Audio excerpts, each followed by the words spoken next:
I know there's a lot of people that say you don't need sunscreen. I don't use it. But you do need sunscreen depending on what time of day it is, what month it is, where you are in the world. You may need it if you're going to be out in it for a long time. And you got to be careful about the no sunscreen thing. You got to be careful when you tell people that too, because you might get somebody that's like, you're right, why do I need sunscreen? And you get some poor soul that has fair skin. Get some poor soul that jumps into the sun for an hour during the worst time of day, not even in the morning, during the summer or something like that, for a little while, for like 20 minutes, and they jump in and they're in it for an hour, or they go out with friends and they're on a beach and they're like, I don't need sunscreen, and they burn to a crisp. Burn to a crisp. You gotta be careful. So when you say you don't need sunscreen, just make sure you tell people what that really means. That means you gotta be the judge. You got to be the judge with that one, your own judge. You got to be careful, okay? And you have to realize, I mean, if you're somebody that's already adapted to the sun, you got a lot of sun already, you got a lot of color from the sun, you're in it enough, you're gauging it, you can still get burnt to a crisp if you're not careful. You can still get burnt to a crisp. You got to be careful. And remember, it all depends what time of year, what month it is.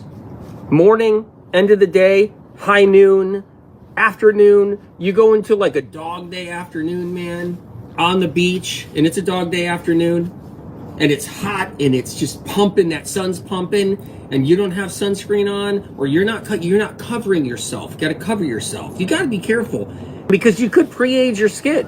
You could pre-age it.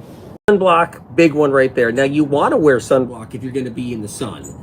If you're not going to cover your skin and you're going to sit in that sun, and that sun is going to be pumping, and you're going to be out somewhere and that sun is just going to be beating on you, you're going to want to protect yourself and wear sunblock. So you want to go with a fragrance-free sunblock, and then you want to test that sunblock.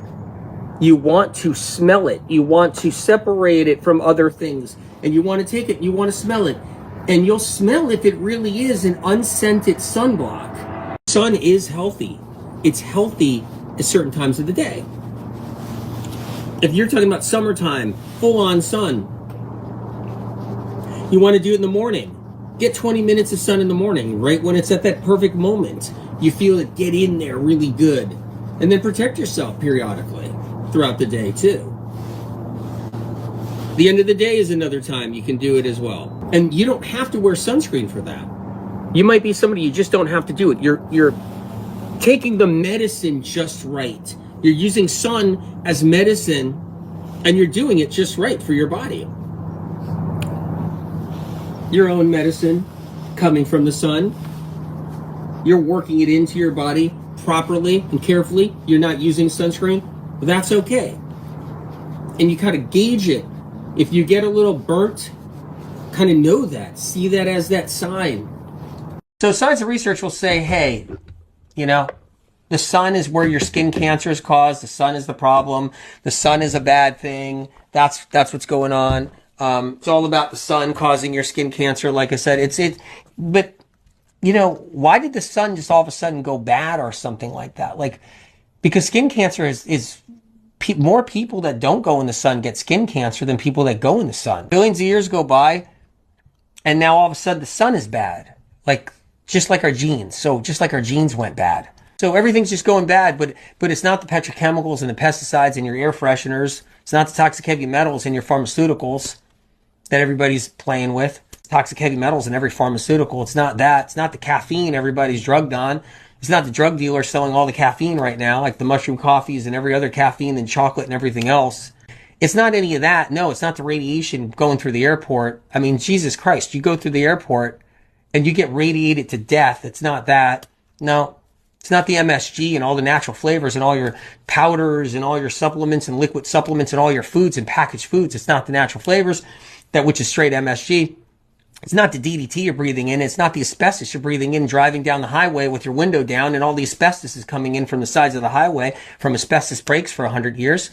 It's not the fire retardant on your bed sheets and your bedding and your mattresses. No, it's not the fire retardant on your clothing. It's not the fungicides on your clothing either. It's not that. No, the sun went bad. That's why he got skin cancer. The sun went bad. It's like science research fell asleep or something, or they're just so negligent. So negligent. It's almost too much at this point. It's almost so ridiculous and too stupid that you can't even I mean, I don't even know what to say anymore. Oh man. It's not the suntan lotions, right? What about the toxic suntan lotions? Tell me those can't cause cancer.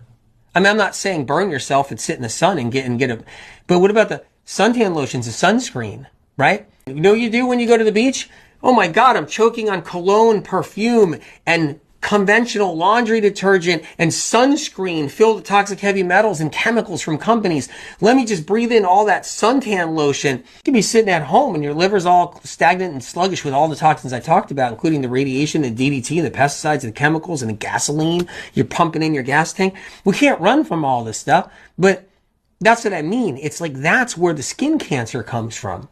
And then you need the viruses too, because some skin cancers, they're not viral, straight from toxins and chemicals, but then some skin cancers, they're viral. So you need to feed the viruses all these toxins to create a skin cancer. It has nothing to do with the sun. Sun has nothing to do with it. Tanning beds. Tanning beds is another variety of toxic self-care. Our bodies weren't meant to be in a tanning bed. It's not something God intended us to be subjected to. I know a lot of people say, well, I need it for my emotional stability. I need it for my mental, spiritual. I need it for my emotional support. I need to do the tanning bed. And I understand. If somebody's in that place where it keeps them from a really bad depression that's making them not be productive, it's making them struggle more, and a tanning bed is their weapon against that depression, then I understand. Be careful though. Don't have it jacked up too high and don't do it too long. Be careful. I wouldn't do it at all.